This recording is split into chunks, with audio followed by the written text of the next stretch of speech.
Welcome to the Pick-a-Moors podcast. I am Michael Carvelis alongside Aaron Crouch. Remember to follow Pick-a-Moors on Twitter, Facebook, Instagram, TikTok, and Reddit. Subscribe to this Pick-a-Moors podcast on Apple Podcast, Spotify, and YouTube. Go to mikeandaarondrive.com to check out our show that airs Monday through Friday. And Aaron, what's going on, dude? Not a whole lot. Yeah, it definitely happens on Monday, and then anywhere between Tuesday and Friday is flip a coin. But I'm doing good. I'm a little under the weather right now, but Same. that seems to be everybody here with the weather changing, getting into winter. But it's weird. It's my favorite season of the four, but I always get sick every year. So I don't know why it's my favorite. Maybe just because it's chillier. Maybe fall should be my favorite. I don't know why it's my favorite either. That's a good point. That's a great point, actually. It's because it's hoodie season. I love the hoodies. Woo! Love it. Go to mikeandaarondrive.com, but it's just a nice little plug, but you get it. Yeah. Exactly. But before we get to our picks, we got to recap week 11 because it's actually the first time we've done it all week anyways. Jalen Hurts maybe had an MVP moment. I know some people were calling it that when they beat the Colts 17-16. I looked at it as one of the worst defensive play calls in NFL history. But for other people, it was an MVP moment because they had to tough out a victory against a team that was tough. It's kind of whatever. Thoughts on Jalen Hurts? Was that an MVP moment for you? So, I don't know. I mean, it's a tough one because, we look at who the potential MVPs of the league are right now, and starting to step away has got to be Pat Mahomes and Jalen Hurts. Now, it was not a beautiful moment in the sense of like, oh my God, if we had to boil down Jalen Hurts' season to one play, that was it. I mean, no offense to you, buddy, but the Eagles probably shouldn't have been too far in that game. But at the same time, the Colts beat the Chiefs. So it's like, maybe it is the factor at the end of the year if Jalen and Pat are somewhat neck and neck at this point. Even though we know it's a regular season award, some of that postseason success or failure does come into play. So I don't know. It could be if all things being equal at the end of the season. But I mean, with all due respect, the Eagles are the better team, and they probably shouldn't have been as close as they are. But we know the NFL; it's a funny league. It is a funny league. Speaking of funny, I found it funny. The Bills traveled to Detroit. This was last week, of course, Sunday, to play the Browns, and they won 31-23. Josh Allen was not fantastic in the game, but it was okay because Nick Chubb got stonewalled by the Bills' defense. Thoughts on what the heck was going on in Buffalo where they barely got out of the city in general to going and winning that game? It's funny. Fun fact, coupled with the Thanksgiving game, the Buffalo Bills are the first team to play in Ford Field and win 2 games in a row since 2016. The Lions haven't won 2 home games in a row in almost 6 years. I actually didn't watch this game. I just kept track of it on the score trackers. But, it's funny. I don't know how much of the games yesterday we're going to get into, but, suddenly the Bills are 8-3 and nobody has a word to say about Josh Allen anymore. We can leave that for a little bit in a few minutes.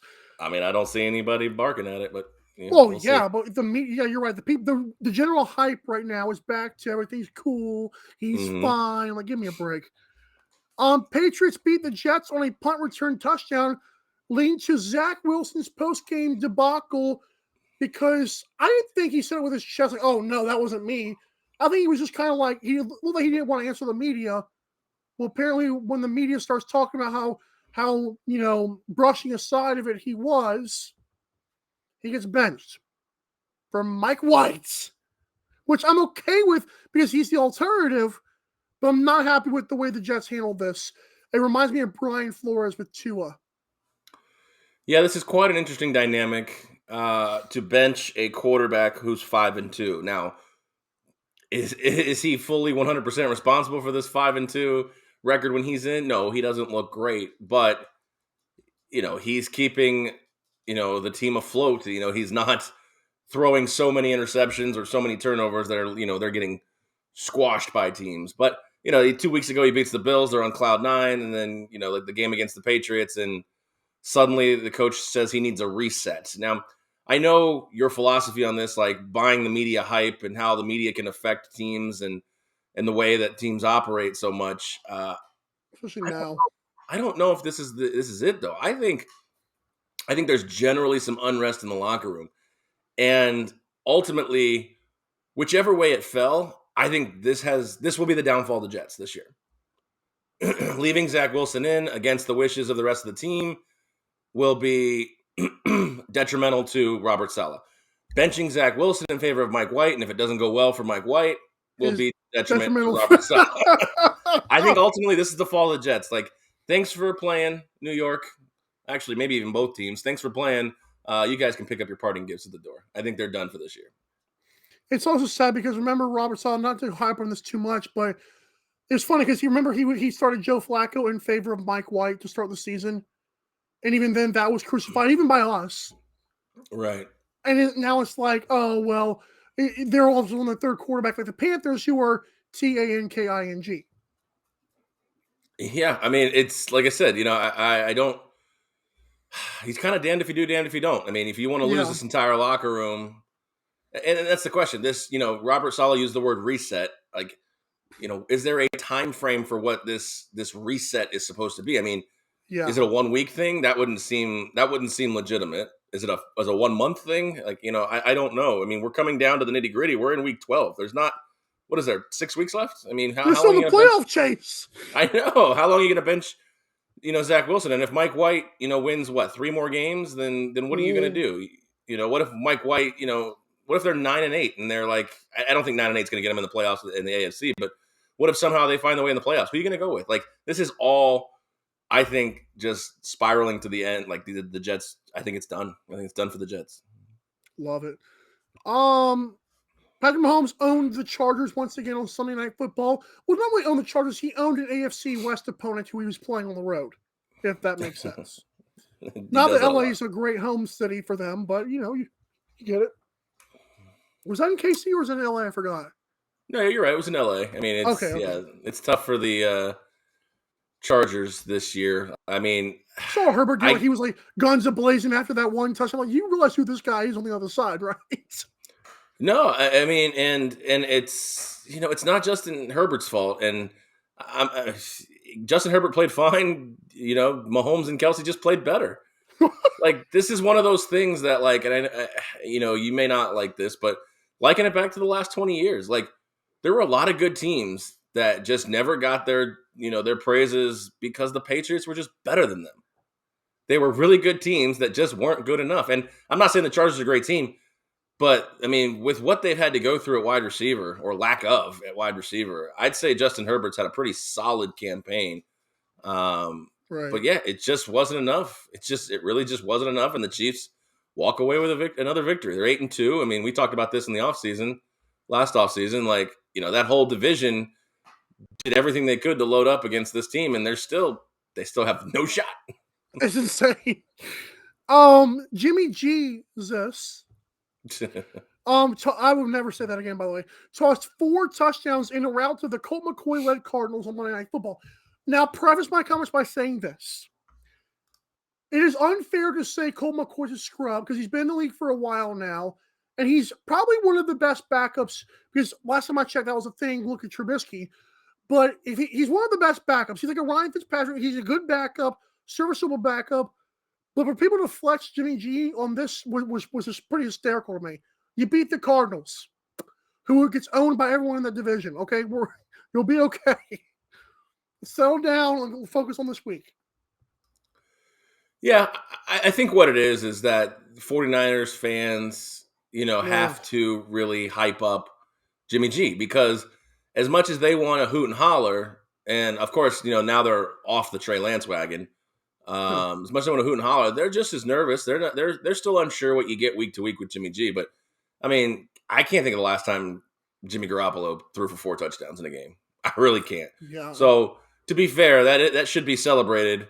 A little bit. Maybe not as quite That's fair. as triumphant as 49ers fans want you to think, but beating any team by 4 touchdowns, even if it's the Cardinals, even if it's Colt McCoy, it's still big. It's big in the NFL, like we talked about. The Eagles, allegedly the best team in the NFC, against an interim coach and a middling offense, Love it. had a tough time getting by. So beating a team by 28 points, no matter who they are, is still a nice flex. It's a fair point, especially a division rival. That's a good point. So on Thanksgiving, that was yesterday. Hello, Aaron. I'm kidding. The Bills served the Lions a late field goal. The Cowboys cooked the Giants, and the Vikings barely could get up after eating and winning against the. Okay, those were. Come on, can I get it? Can I get some dads on that one? The first two were good, and then you just. I couldn't think of one, so I said barely. Like 15 minutes before the show, I was like, okay, barely get up. That sounds good. Yeah, we'll call it that. The tryptophan coma, as they call it, with too much turkey. The Patriots had too much turkey. Jokes. Yeah, there you go. Yeah, Thanksgiving was fun. I think we had 3 interesting games. I know that the middle game, the Giants were competitive for a good chunk of it. They just kind of fell apart there at the end. I do feel bad for any. I didn't bet this, but I do feel bad for any Cowboys bettors who were on that 9.5, and it was 28-13. You were looking real good, and then of course Daniel Jones throws that backdoor touchdown for it. Yes, sir. To lose by 8, basically. Love it. I didn't think Daniel Jones played all that bad, but I don't think he played all that well yesterday either. Cowboys have his number. I've noticed every time they play. That's why I picked. That's why I was like the Cowboys. I'm surprised they didn't win by 10. I was surprised the Giants were able to get the backdoor cover because Dak owns the Giants and Giants get owned by the Cowboys. I don't get it. Yeah, and I mean, that two-headed monster matters, man. Tony Pollard and Zeke, if they can spell each other. The only thing is, for fantasy purposes, if you got one of them, you can't ever figure out which one of them is going to, feast the best. Yeah, you can't figure out which one of them is going to feast the best. Like last night it was Zeke. 2 weeks ago it was Tony Pollard. It's but it's a good thing. It's a good problem to have for Cowboys fans. But they're back on we're the best team in the NFL wagon, and we'll see what happens. I love the soap opera that is the Dallas Cowboys. Here we go.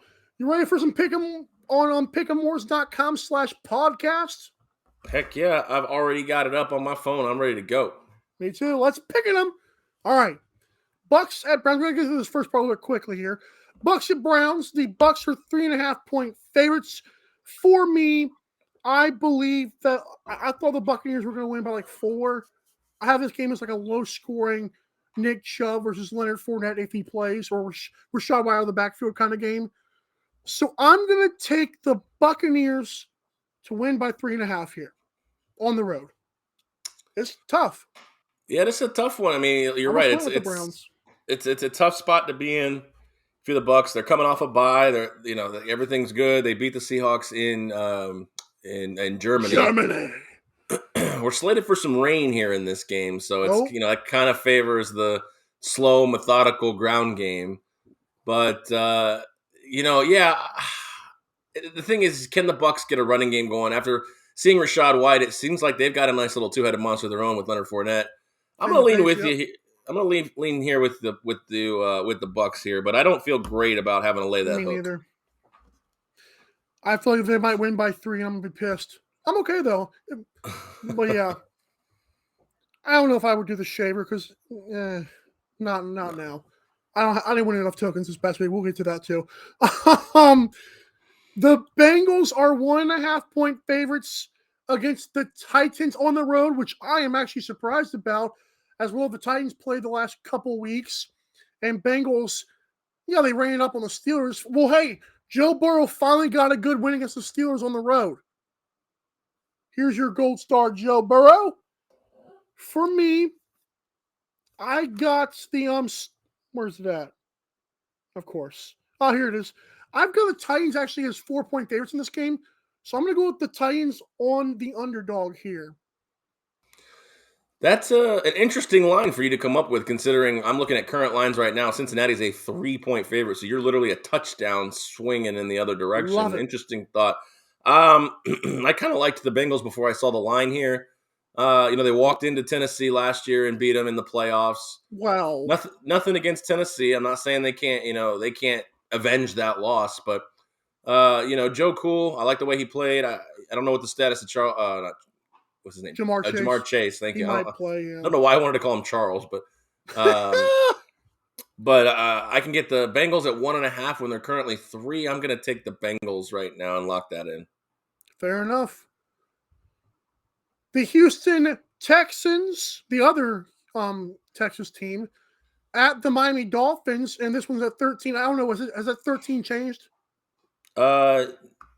It's up to 14 now, live line. Fair enough. Well, I had originally the Dolphins as 10 because I have a feeling this could be like one of those backdoor covers. And I guess I'm not going to use this shaver here since I already have, of course, at 10. But it's in Miami. I love the Tua offense. I really do. I'm going to go with the Texans here, just like lose by 12 or 10. But I'm not confident in this pick. Yeah, this one's tough. I mean, everything points to the Dolphins winning this game, kind of like the 49ers did. Yeah, I mean, they're coming off a bye.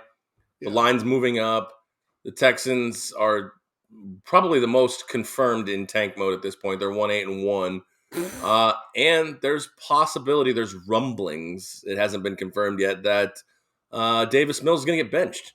Oh, so wow. For who? For Kyle Allen, which he's played for, I think, Carolina and Washington. Coming back, you have a guy like Tyreek Hill who has more receiving yards than several teams in the league, which is insane to me. Titans being one of them. I'm sure the Texans are probably another one. I don't know their stats right off the top of my head, but I'm going to lean the Miami Dolphins here. I think they're just going to come off that bye at home, and I think they win this game by 3 touchdowns. Sorry. I stopped talking. Hold on. My headphone fell. Go ahead.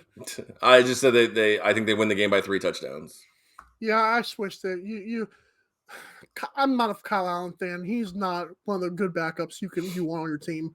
I'm sorry. I mean, he's not bad. I don't think he's anything different than Davis Mills. And for this team, that all the crap they've had going on with Brandon Cooks and I mean, even Nico Damian Harris, Pierce. Yeah, even Damian Harris, not Damian Harris. Pierce. Damian Pierce has cooled off a little bit. So yeah, and that was my philosophy. Was like I kind of thought could the Dolphins run it up if the Texans are playing keep away? But this Mike McDaniel dude is right up there with Kevin O'Connell. Although Kevin O'Connell did a great job.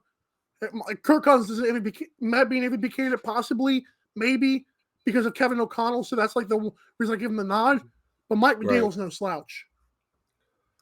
I like the way that Mike McDaniel's had this offense. I mean, how much crap did we talk about Tua? I mean, I know that a lot of people give Kirk Cousins a hard time as well, too. But, I mean, Tua was just beat down this offseason. And you have to give Mike McDaniel some of the credit. And, of course, Tyreek Hill, too. But you just have to give a lot of all the factors. Nothing against Tua, but you have to give a lot of the external factors, including an invigorated head coach who believes in Tua, unlike Flores, like you said. Right. I kind of like I like the idea of these offensive-minded coaches off of a bye, and I'll be fine. Right. I mean, 2 weeks to prepare for one team, and it's a team that I'm going to assume that McDaniel's not going to take them lightly. I don't care if they are the Texans. You're in your first season. You're still trying to impress people. So, yeah, I'm with you. I'm with you there. All right. Bears, Jets. This is at 4.5 in favor of the Jets. And I've actually got the Jets as 4. I think it's going to be like a 27-23. I kind of see it going either way. I know Falcons. I thought Falcons were last week against the Bears were going to cover more than they did. I know it's a long trip from Atlanta to New York. So I get that part. And the weather might be different, but no one's figured out the Fields running game yet, and you got the fact that Mike White.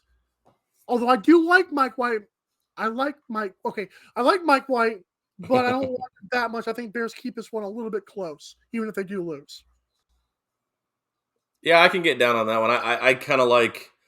I'd rather get the better line right now. The current line is Jets -6, which is insane. I don't know if people are just pounding the Mike White love at this point. Mm-hmm. I mean. That's Zach Wilson gets benched, and now they believe that this is a better situation. I don't buy it. I'm with you here with the Bears plus 4.5. I guess is what we're going to take it at. All right, let's take a quick little thing to quick little break here to tell you guys about Power Ups on pick'emores.com/podcast. These Power Ups, you win tokens if you're not winning cash like Aaron was a couple weeks ago, and you get to use them to help you get close to that cash. So 100 tokens can help you buy a personal favorite, the Double Down. On money line contests such as the UFC, your units will double. On spread, which is what we're doing, your favorite pick counts how many times, Aaron? Twice. Love it. If you lose, though, ouch, it kind of hurts twice. Well, it does hurt twice, not kind of. Better be your stone cold lead pipe lock of the week. I'm 0-4 my last 4. I posted those on TikTok. I'm not happy, so I stayed off of this week, full disclosure.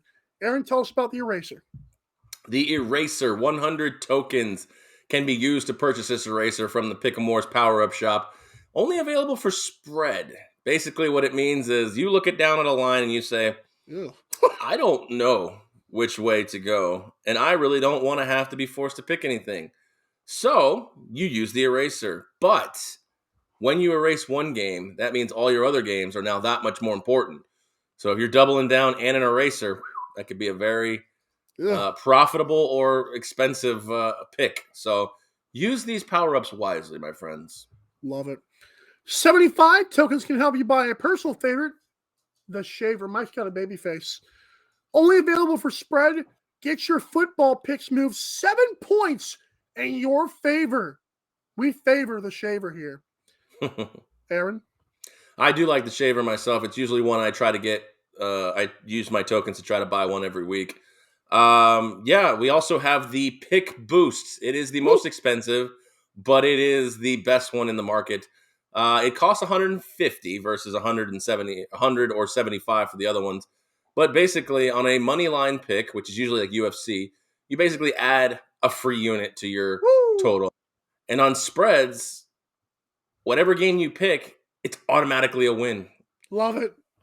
So you turn that L into a dub, or you basically, just make sure that, it's a dub in your scores. And of course, if you score perfectly, which I almost did, should have used that pick boost against your Colts, you get an extra $100 bonus. So, I mean, you're winning $500, $600, $700 on these NFL or NCAA contests, and you score perfectly, add another Benji to that total. Remember, the next time you buy the pick boost, the next contest adds it automatically. Right. And all of these can be used once per contest, so keep that in mind. Alrighty, Falcons and the Commanders. Commanders are favored by 4.5. It is Taylor Heineke in full swing here. I'm going to go with the Commanders minus 4.5. I think they win by about a touchdown. I really like what Arthur Smith is doing. I don't like it enough to believe the Commanders at home, if they even have a home. It's more like a shed or an apartment. But yeah, we're going to go with the Commanders minus 4.5 here. It does leak a lot. You are right. I am on the other side here. I'm with the Falcons this week. Current line is Washington at 4, so it's come down a little bit. Also, the Commanders are riding hot. Don't take anything away from them. They're playing good football right now. I think they still get the win here, but I really think Atlanta hangs tough. 7-4 against the spread this year, 3-2 on the road. I think the Commanders win by exactly 3 points. Love it. Broncos are 2.5 against the Panthers. The Sam Darnold Panthers, by the way. It's their third quarterback this year. PJ's hurt, supposedly. Baker is Baker. For me, I think Broncos, I do feel comfortable, but I don't, because their defense has been insane, as you've mentioned to us before. So I think Russell Wilson and the boys get it done just enough to where they win by about 4 to 7 points. Give me the Broncos minus 2.5. Yeah, I'm with you on that one as well. If the Broncos can't do it against a team that just can't figure out what to do with themselves, the Carolina Panthers here, they're going to, like you said, a third quarterback who's actually, I think, been healthy for a few weeks now. So it's not like they've been waiting on this guy on bated breath to come back to, resurrect their team or get them out of the gutter. So, 2 weeks ago, the Broncos won a game in London, and it seemed like all was okay. Everything was going to turn around. Oh, they've lost 2 games since then. So I don't know. Jerry Judy's out. Nothing really promising points toward the Broncos here in this one, but you're right. I mean, with regards to Panthers, with regards to Sam Darnold versus the Panthers defense or against the Broncos defense, I think the Broncos should have enough in the tank just to squeeze this 18-12 win out. It's going to be the end ugly. of the toothpaste. That's what we're doing here. Pretty much. I mean, good eraser pick here. It would be, yeah, if it would be, but I'm gonna go ahead and take the Broncos with you in this spot. Awesome. And also, Ravens are -4 as far as pick 'em board is concerned against the Jaguars. For me, I actually got Ravens only a 3-point favorites here, so I'm gonna go with the Jaguars. I think Travis Etienne and Trevor Lawrence are figuring this thing out. Christian Kirk is back on the fantasy schneid. Thank you, Doug Peterson. You are my savior. I'm going to go with the Jaguars +4 at home. Again, I don't know if Jacksonville counts as a home field advantage, but it's enough for me to say Jaguars. If they do lose, they lose by 3. Could be a shaver spot here too. Yeah, the shaver spot's really where you want to be looking in this spot, and that's actually where I am going. I am shaving this down to 11 in favor of the Jaguars. Not really because I don't think they can't cover the 4. You're right. I mean, the Ravens are a team that is pretty good on the road. They're 4-1 straight up away from their stadium, but they seem to just play down to everybody. Everybody. I mean, it's like, the teams that they're definitely better than, they can beat them, but they don't really they just kind of let them hang around. So, case in point, the Panthers last week. I'm gonna take this game and I'm gonna shave it. I'm gonna shave the Jacksonville Jaguars to 11 points. Yeah, I love it. I love it so much. Good job for you, sir. Last week's winners. Ding, ding, ding, ding. College Football Week 12. About 1,000 people joined to win $800 is the prize pool. XXDAR won 560. How would you like to win $560 for picks? That's insane. I don't hate it. 86% correct. Good job to you, sir or ma'am. Assuming it's a sir, but we get it. Y_not. Great question. Won $160 for finishing second. And Mr. Cliff, who has a relative named Mr. Hill, but I could be wrong, won $80. I was 26th and Aaron was 27th. Disgusting. We are not worthy. UFC November the 19th. 829 joined for $600. Pal 23, you got a friend in me. Won a high $420 with 19.97 units. The year of 1997. I was 1. I see what you did there with the 420. Nice. Yes. I was like smoking or high. Got to do it. Jay Guez, $120. And JDDK, $160. How are we doing this one? Huh? How are we doing this one? I'm smelling it right. Ooh, 243rd for you. And I was even better at 274. Jeez Louise. Gross. That's facepalm. Do it. I love it. NFL Week 11, 1,300 joined this one. Boyle, who's got to be way better than Fry, won $466.67 for almost a 96% win rate. He used 4 power-ups. They're big, man. Love it. Sport 44, $133, also using 4 power-ups. 3 people tied for third at $66.67 a piece. I'm not conspiracy theory guy or tinfoil, whatever that is. Aaron was 17th, winning 55 tokens. The only thing we won all week combined because I was 27th. Boo. So there you go. Yeah, hey, we'll take the tokens. We'll use them to buy more things and hopefully win some more money in the coming weeks. Buy more things, win more money. But it's all free picks. Like you said, 4 power-ups. So crazy. 4 power-ups got them $466. So the power-ups work. Don't shy away from them for sure. Okay, let's take a quick commercial break. We'll be right back to finish this thing up. You like sports? Do you like free money? You're going to be watching the game anyway, so join us at pick'emwars.com to play. Weekly NFL and NCAA contests are live right now. Play free at pick'emwars.com. Alrighty, welcome back, Aaron. Yes, welcome back. I forgot that commercial's shorter than the regular show. Ooh. Week 12, here we go. Let's finish it up here. Chargers minus 4.5 against the Cardinals. I don't know if it's Colt McCoy again. I don't care who it is. I got Chargers to win a really crazy, weird game. I think Chargers win by 2. So I'm going to go with the Cardinals plus 4.5 here. It's funny you mentioned that. I am also on the Cardinals as well. I think Kyler does come back here in this spot. So we will. I still like him even with Arizona playing Colt McCoy in this spot. Kyler McCoy, Kyler McCoy and Colt Murray. Yeah, we'll see what happens here. So, give me the Cardinals as well in this spot. 4.5 points. Dig it.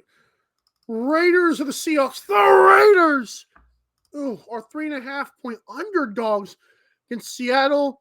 I think Seattle gets back on the schneid. I think they have one last breath this year. It basically comes down to Pete Carroll against Josh I can't even say his last name. It just sickens me.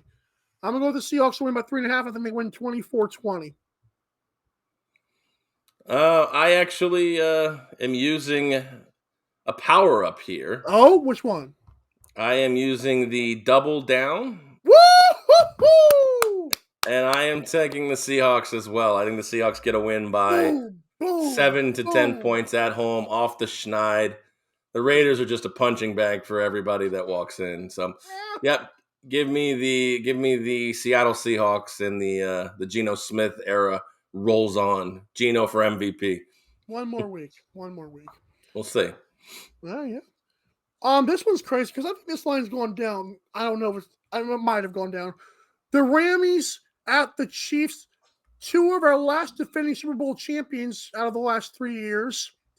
And boy, they're taking different turns in quicker time than usual. Rams are getting 14.5 points underdogs here. Aaron, I like the Chiefs to win by 13. So I'm going to go with the Rams here. I have a little bit. I know Sean McVay. I told you he's looking a little older. He's not as pretty as he has been. He's kind of getting more gray in his hair.